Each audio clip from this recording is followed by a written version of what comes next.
The sound came once, just once. It was something shorter than a scream, something that a person makes when they have decided that screaming will not help and then makes anyway because the body does not always obey the decision. It lasted less than 2 seconds. It came from the tree line on the south side of Route 223 in the Daniel Boone National Forest in eastern Kentucky at 11:47 on a Thursday night in September, and it reached Sam Pruitt on his Road King as a thing that was already disappearing. By the time he understood he had heard it, he braked. The 4 men behind him braked. 5 motorcycles on a dark road in a national forest. No other vehicles, no other light source except the high beams cutting into the trees. Temperature 44 degrees. The sound of 5 engines going quiet, one after another, like something counting down, and then only the forest, and somewhere in it, a 15-year-old girl named Lily Grace Odom, alone in the dark for 41 minutes, who had stopped believing anyone was coming, and who had not meant to make that sound, and who had covered her mouth the instant she made it, and who went very still when she heard the engines stop. What happened in the next 4 hours would bring 300 men to a logging road off Route 223 before the sun came up over the Cumberland Range. What happened first was 5 men getting off their bikes. Route 223 through the National Forest was not a road that invited company at midnight. It was a 2-lane that had been resurfaced once in the previous decade, and which the county maintained in the specific way of roads that exist to be present rather than to be pleasant. The minimum necessary to keep them functional, nothing more. The tree line pressed close on both sides for most of its 18-mile run through the forest section. There were no street lights. The nearest structure with an occupied interior was a ranger station 4 miles west that closed at 8. It was the road the Cumberland Gap chapter used for Thursday night rides because it was empty and dark and long, and the combination of those 3 things produced a specific kind of clarity that the men who rode it regularly had stopped trying to explain to anyone who had not ridden it. You understood it in your body or you did not understand it. The chapter had been riding it on Thursday nights for 7 years. Sam Pruitt had led those rides for 4 of 7 years. He was 48 years old, lean in the angular way of men who have never added weight they did not need, with the road-burned face of someone who had been outside in Kentucky weather for the better part of his adult life. His hair was short and gray at the temples, and his beard was the same. His cut bore the Cumberland Gap chapter road captain, which was the specific rank of a man responsible for where the group was going, and how it was getting there, and what happened if it did not get there, the way planned. He was a careful man, not cautious, careful in the specific way that distinguishes the two, which is that cautious men stay back and careful men go forward with attention. He planned routes for the chapter's longer runs 2 weeks in advance, and he had opinions about weather, and he had never in 4 years of road captain made a call that cost the chapter anything worse than a wet jacket. He had been riding since 6 from Middlesboro, leading 4 men home after the chapter's end of summer run to Cumberland Falls. Behind him, Red Okafor, who had been in the chapter 11 years and who was the only man Sam knew who could identify every landmark on Route 223 in the dark by feel. Behind Red, Danny Price, 26, 3 years in, still learning what the road asked of a man, but learning it honestly. Then Cobb Whitmore, 53, quiet the way good men are quiet. And last, Terry Gaines, who was 61 years old and had ridden to every chapter event for 15 years without missing one, and who would, if asked, have described the Thursday night run as the best part of his week. He was riding toward his house in Cumberland Gap. He was thinking about his daughter, who was 17 and had come home from school that afternoon quiet, in the specific way she was quiet when something had happened that she was not ready to name. He had asked once, and she had said she was fine, which was what 17-year-olds said when they were not fine, and he had made dinner, and they had eaten, and he had decided to give her the space she was building and check in the morning. He was thinking about the morning check when the sound reached him through the open face of his helmet. He braked. If you're finding this channel for the first time, stay with us. Hit subscribe and drop your city and state in the comments. I read everyone. I want to know where this story reaches now. Back to Route 223. Back to 5 bikes on a dark road and a sound that lasted less than 2 seconds. Because what Sam Pruitt did in the next 60 seconds is the reason 300 men were on a logging road in eastern Kentucky before the sun came up, and it started the way these things always start. with someone who stopped when they could have kept going. Lily Grace Odom was 15 years old, and she had been 15 for 7 months, and the 7 months had been the kind of 7 months that rearrange a person's understanding of the world, without asking whether they are ready to be rearranged. She was a sophomore at Cumberland Gap High School. She was 4'10" and slight, and her hair was the dark brown of eastern Kentucky winters. And she had the specific quality of a girl who reads more than she talks, which meant she had a very complete interior life and a limited patience for people who did not. She could identify 37 bird species by call alone. This had begun as a school project in the 7th grade and had become something else, a private inventory, a language she had developed between herself and the landscape she had grown up in. She knew the wood thrush from the veery, the eastern phoebe from the pewee, the difference between a red-tailed hawk's scream and a Cooper's hawk's, which was a difference most people never learned because most people were not listening. She kept a field notebook in her jacket pocket, a small moleskine with a rubber band around it, in which she recorded every new call she confirmed. She had been keeping the notebook since she was 13. She was also, as of 41 minutes before Sam Pruitt heard the sound, alone on a logging road off Route 223, with no working phone and no way home. She had been dropped there. That was the plain fact of it, and there was no way to make the plain fact less than it was. She had been in a truck with 2 boys from her school, older boys, juniors, boys who had the specific social architecture of young men who have never been held accountable for anything and have organized their confidence around that fact. She had not been afraid of them when she got in the truck. She had been stupid about them, which was different, and which she had understood by the time the truck stopped on the logging road and the nature of the situation became clear. She had gotten out of the truck. She had not gone easily. One of them had held her arm, and she had made the sound, the involuntary, reflexive sound of her body responding to pain before her mind could prevent it. And she had pulled free, and she had run into the trees.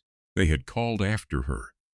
The calling had a quality to it that was designed to communicate that she had made the situation worse by running, which was the kind of thing that people who have never faced consequences say when they want to reclaim an advantage that has slipped. She had not come back. She had gone deep enough into the trees that they could not follow without lights. She had crouched against the base of an oak, and she had listened to them at the truck for 6 minutes, and then she had listened to the truck leave. She had stayed crouched for another 4 minutes after the sound of the engine was gone. Then she had stood up and tried her phone. No signal. 1 bar occasionally, then none. She had tried a text that the phone said was sending and that she had no way to know if sent. She had tried 911 twice. The calls did not connect. She had understood her situation with the same clear-eyed practicality she brought to the field notebook. She was on a logging road in a national forest at roughly 11:15 at night. The temperature was 44 degrees, and she had a light jacket. She had water, half a bottle, and a granola bar and a mechanical pencil. The nearest road was Route 223, which was where the truck had come from, which meant she had to walk back toward where the truck had been. She had been walking for 19 minutes when she heard the engines. She had stopped walking. She had heard 5 engines slow, one by one, and go silent. She had understood what that meant. 5 bikes, road she had never used at night, men she could not see. She had pressed back against the tree line and held very still, and she had waited, in the way she had learned to wait when she was listening for a bird she had not confirmed yet, completely, without movement, letting the world come to her. She had heard boots on asphalt. She had heard a voice say something she could not make out. She had stayed still for a long time. Then the voice said, clearly enough to reach the tree line, "If there's anybody out there, we heard you. We stopped. We're not going anywhere." A pause. "Take your time," the voice said. She stood in the dark for 43 seconds. Then she stepped out of the trees. Sam Pruitt saw her come out of the tree line, and his body made the calculation before his mind finished it. The size of her, the jacket too light for the temperature, the way she moved with the careful deliberateness of someone who has been very still for a long time and is not yet certain that moving is safe. "Hey," he said. He kept his voice level. He did not move toward her. He understood, without deciding to understand it, that staying where he was the correct thing. She stopped 10 feet from the road's edge. She looked at the 5 of them, at the cuts, at the bikes, at the dark road in both directions. "There was a truck," she said. "Gone," Sam said. "How long ago?" 30, maybe 40 minutes. She looked at the road. "I think." You hurt? She hesitated in the specific way of someone taking inventory. My arm, she said, held it. Sam looked at Red, who was already moving to the bags on his Road King. Red had a first aid kit the size of a shoebox because Red had been carrying a first aid kit size of a shoebox on every ride since 2009 when Cobb had come off his bike on a county road and Red had had nothing useful to offer, which he had decided then would never happen again. We've got light, Sam said. He unclipped the flashlight from his belt. He held it out, not toward her but to the side, illuminating the road surface between them, giving her the light without directing it at her. Can you come closer? She came closer. He shone the flashlight on her arm when she showed it to him. A bruise forming, the size and shape of a hand, not broken. Red confirmed this with the quiet efficiency of a man who knew what broken looked like. She watched Red's examination of her arm the way she watched things she was trying to catalog. 37 species, she said, suddenly and without context. Sam looked at her. Bird calls, she said. I know 37. There was a barred owl in that tree. She pointed into the dark. I listened to it while I waited. He looked at the tree. He looked at her. What's a barred owl sound like? He said. She made the call.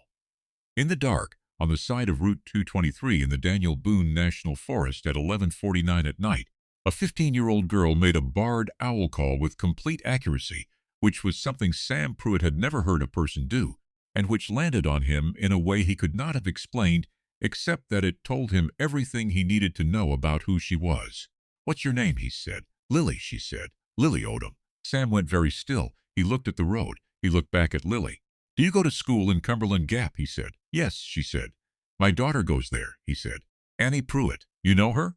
Lily looked at him. She's in my English class, she said. Sam exhaled once. He turned away from her because some things require a moment that is not witnessed, and this was one of them. He stood facing the dark road for 4 seconds. Then he turned back. Okay, he said. Here's what's going to happen. He gave her his jacket. That was the first thing. His cut stayed on. The cut always stayed on. But the jacket underneath it he unzipped and held out to her, and when she hesitated, he said, It's 44 degrees and you're not dressed for it, which was a statement of fact that required no response, and she put the jacket on. It came down to her thighs. He called his wife from the road. He told her where he was and who he had found and that he needed her to call Dana Odom, Lily's mother, and tell her Lily was safe and with him and he was bringing her home. His wife did not ask questions. She had been married to Sam Pruitt for 22 years, and she knew the register his voice was in, and she knew what it meant. Then he made the other calls. He made 4 of them, standing on Route 223 with the trees on both sides and the flashlights of 4 men arranged in a loose perimeter around a girl who was standing in a jacket too large for her and telling Danny Price the difference between a wood thrush and a hermit thrush, which Danny was listening to with the genuine attention of someone who had not thought about birds before and was now thinking about birds. 4 calls. Chapter president first, then road captain for the Harlan chapter, then a man in Pineville whose number Sam had had for 6 years and had never used until tonight, then a number in Corbin. He said what he said. Rode off Route 223, logging access. 2 men in a truck, a 15-year-old girl, her arm. He said, I don't know where the truck went, he said, but I need eyes on this road. He did not say come. He did not need to. He did not say 300. He did not know it would be 300. He found out what it would be the way he found out most things, by waiting for the road to show him. Nobody moved Lily until her mother arrived. That was Sam's decision and nobody questioned it. She sat on the back of Red's stationary bike because it was the warmest surface available. The engine still held heat, and Red sat on the ground beside her, and she told him about the barred owl, and he told her about the Thursday night route. They had the specific conversation of 2 people who are both pretending the circumstances are ordinary and are doing it for each other's benefit, which is its own form of kindness. Cobb Whitmore stood on the road facing east. Terry Gaines faced west. Danny Price walked the tree line with the flashlight on his phone, not because anyone had told him to, but because it was the thing that needed doing, and he was the youngest and the most energetic. And he had understood since the moment Lily walked out of the trees that tonight was a night he would not forget and that his job on a night like that was to be useful. Sam stayed on his phone. He was still on it when the first headlights appeared to the west at 12:41. Then more behind those. He recognized the sound before the headlights were close enough to count. He put the phone in his pocket. He stood in the road. Engines. The sound of them coming from the west was not what sound does in a city. It was not contained and reflected and compressed. Out here it spread across the forest the way sound spreads in open spaces, low and wide, filling in below the tree canopy. Reaching Lily on Red's bike before the lights resolved into shapes, she looked up. "What is that?" she said. Red was quiet for a moment. "That," he said, "is a lot of people." They came around the bend in formation, headlights in a staggered pattern, the specific disciplined order of riders who have been on roads together enough times that the formation is no longer thought about, only maintained. They filled the road from the bend to the pullout and past it, and they kept coming. And the ones who could not fit on the paved surface pulled onto the gravel shoulder, and then the logging road's broad shoulder, and then the cleared space at the edge of the tree line. And they kept coming. And when the last engine cut and the last headlight died, the number of men standing on Route 223 in the Daniel Boone National Forest at 1:18 in the morning was 287, which with the original 5 made 292, which was close enough to 300 that the men who counted later called it 300 because there is a kind of number that earns its rounding. The silence when they stopped was not the absence of engines. It was the sound of 292 men choosing to be quiet at the same time, which is a different kind of silence, the kind that has weight and direction. A man named Burl Tackett, who was the president of the Harlan chapter and who had ridden 46 miles on, 45 minutes notice, and who was 59 years old and had not ridden that fast in the cold since he was 30, stepped off his bike and walked to where Sam was standing. He looked at Sam. He looked at Lily on the back of Red's bike, in a jacket 3 sizes too large for her, with the Moleskine Field notebook open in her lap. He looked back at Sam. "The truck," he said. "2 men," Sam said. "Students at the high school. Juniors." Burl looked at Lily again. His face did what faces do when something has been understood without being said. "Her arm," Sam said. Burl nodded. "What do you need?" he said. "She needs to get home," Sam said, "and the truck needs to be found before it disappears." "I've got 3 men who know every road in this county," Burl said. "They left 20 minutes before me." Sam looked at the dark road west where Burl had come from. "All right," he said. "The rest," Burl said, looking at the 287 men on Route 223, "stay here until she's in Rashi's car. Nobody moves until she's gone." Sam looked at him. "Nobody moves until she's gone," Burl said again. Dana Odom arrived at 1:43 in a white Corolla that she had driven from Cumberland Gap in 27 minutes, which required a sustained disregard for posted limits that she had never before demonstrated and would not explain when asked about it later. She pulled onto the logging road shoulder and got out of the car before it had completely stopped moving. Lily was off Red's bike and moving before her mother reached her. They met in the middle of the road. They did not say anything. There was nothing to say that the meeting itself did not say better. 292 men looked elsewhere. All of them, simultaneously, not because they were told to, because they understood that what was happening in the middle of Route 223 at 1:43 in the morning belonged to those people and to no one else, and that the correct thing was to give it its space. Sam stood at the edge of the road with his hands in his pockets. Lily lifted her head from her mother's shoulder. She looked at the 292 men on the road and in the pullout and along the tree line. She looked at Sam. "All these people came," she said. She did not say it as a question. "Yes," Sam said. She looked at the road. She looked at her notebook, still in her hand. She opened it to a blank page. She looked at Sam. "What's the date?" "September 19th, he said. She wrote it. She wrote something else below it, in the small, careful handwriting of a girl who is serious about records. She closed the notebook. She put it in her jacket pocket. Sam's jacket, which she was still wearing. "You can have it back," she said. "Keep it tonight," he said. Dana Odom was looking at Sam. She was not crying. She was doing the thing people do when they have been running on fear for 45 minutes, and the fear has resolved, and the body does not yet know how to be something else. "I don't know how to," she said. "Drive safe," Sam said. "The road's clear? We'll make sure of it." She looked at the 292 men. She looked at Sam. She said, "Thank you." He nodded once. She put her daughter in the car. She drove. The road ahead of her was lit all the way to the forest boundary by the headlights of 23 motorcycles that had formed up in 2 lines before Dana's Corolla reached the first bend. They ran escort to the forest boundary and then peeled off 2 by 2 and were gone, and the darkness closed behind them, and the car carried Lily Grace Odom home. Nobody in that forest moved until the Corolla's tail lights were out of sight. Nobody spoke. The wind moved through the canopy. Somewhere in the trees north of the road, a barred owl called once and held the note and was silent. Sam heard it. He looked at the tree line. He thought about 44 degrees and a half bottle of water, and a granola bar, and a girl who had crouched against an oak tree in the dark and listened to a bird and waited because waiting was the only available option, and she was the kind of person who was good at waiting. He thought about his daughter at home in Cumberland Gap, quiet at dinner, not ready to name something yet. He was going to be home by dawn. The truck was found the following morning in a parking lot in Barberville, 20 miles from where Route 223 met the county road.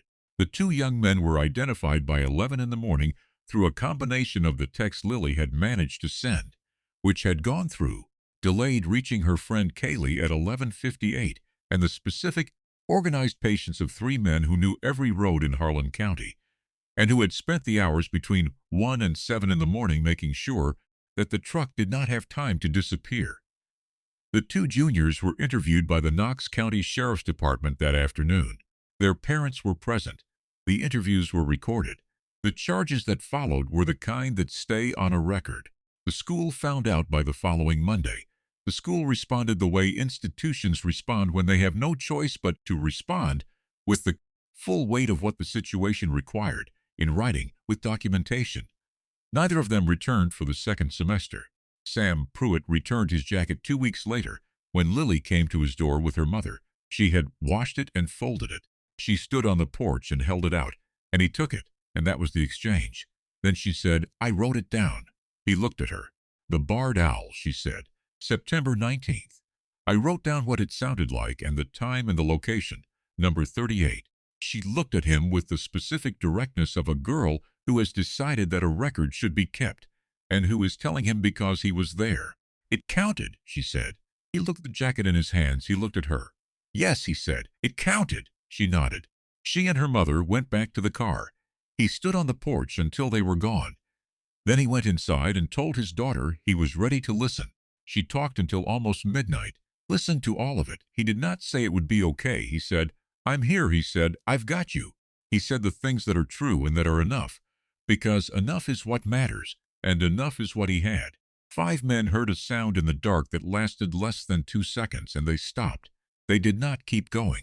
They did not tell themselves it was the wind or an animal, or something that was not their problem on a dark road in a forest at midnight. They stopped. The sound was a girl. 300 men were standing on that road before first light because 5 men stopped. That is the whole equation. It is not complicated. It does not require explanation. It requires stopping. If this story reached something in you, share it with someone who needs to hear it.